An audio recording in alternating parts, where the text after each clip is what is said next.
محبت کرنا انسان کے بس میں نہیں ہوتا، مگر محبت کو نبھانا انسان کے بس میں ہوتا ہے۔ بوجھ اٹھانے والا کسی پہ بوجھ بننا پسند نہیں کرتا۔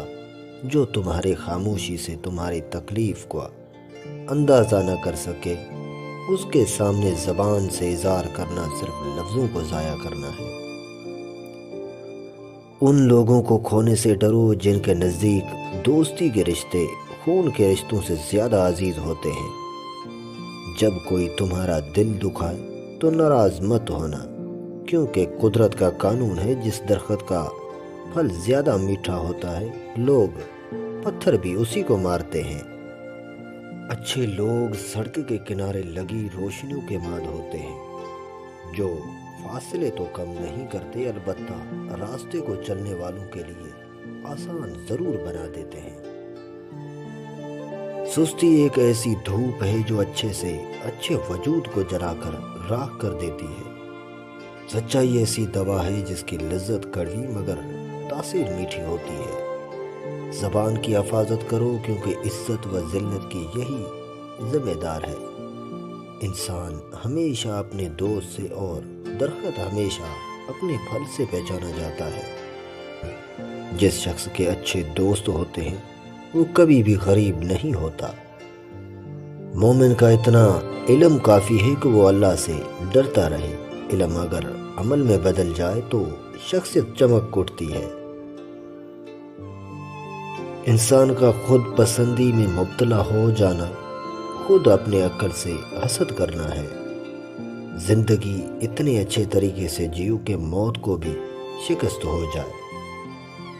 اپنا مقابلہ دوسروں کے ساتھ مت کرو، کیونکہ سورج ہو یا چاند دونوں اپنے وقت پر چمکتے ہیں۔ دنیا میں انہی لوگوں کی قدر ہوتی ہے جنہوں نے زندگی میں اپنے استاد کی قدر کی ہوتی ہے۔ آپ کا اچھا وقت دنیا کو بتاتا ہے کہ آپ کون ہیں، اور آپ کا برا وقت آپ کو بتاتا ہے کہ دنیا کیا ہے۔ اللہ سے جب بھی مانگیں بھروسے سے مانگیں، کیونکہ وہ تب بھی دیتا ہے جب آپ نہیں مانگتے۔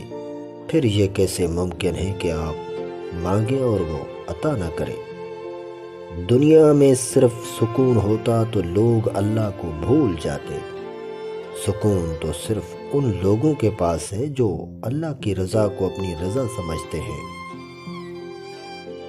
قربان جاؤں اس خدا پر جو انسان کو دکھ دیتا ہے اس کی برداشت کے مطابق، اور خوشی دیتا ہے اس کی اوقات سے بڑھ کر۔ سمجھ نہ آیا زندگی تیرا فلسفہ ایک طرف کہتی ہے صبر کا پھل میٹھا ہوتا ہے، اور دوسرے طرف کہتی ہے وقت کسی کا انتظار نہیں کرتا۔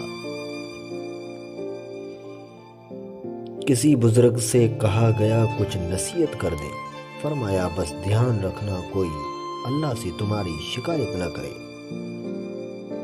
عبادت کرتے ہو مگر لوگوں کو تکلیف دیتے ہو، صدقہ کرتے ہو مگر احسان جتلاتے ہو۔